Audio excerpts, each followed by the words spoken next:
Em um quarto de hotel, loucamente apaixonado, eu estou desesperado, feito uma estrela sem o céu. Sei que já é madrugada e meu sono que não vem. Será que me convém sair assim cortando estrada, conversando com a solidão, pra encontrar um certo alguém? Será que me convém? Ou tudo acabe dando em nada? Se ontem eu por lá passei, saudade me apertou, mas não parei. Minhas mãos grudaram firmes no volante e o carro acelerei. Eu quis fugir do destino,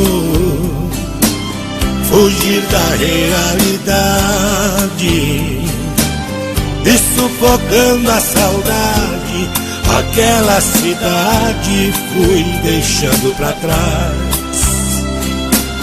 É que esse meu desatino é uma mulher envolvente, amor diferente, olhar de serpente, é o doce veneno que me satisfaz.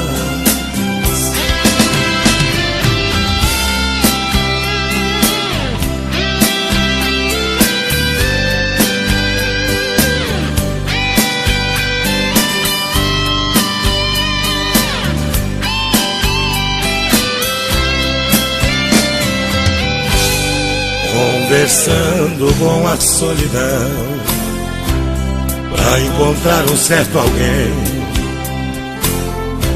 Será que me convém? Ou tudo acabe dando em nada?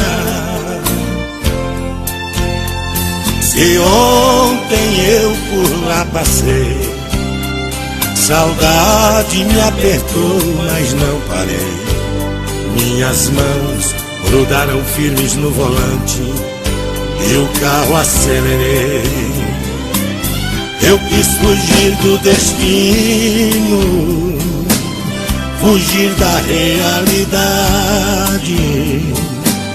e sufocando a saudade, aquela cidade fui deixando pra trás. É que esse meu desatino é uma mulher envolvente, amor diferente, olhar de serpente, é o doce veneno que me satisfaz.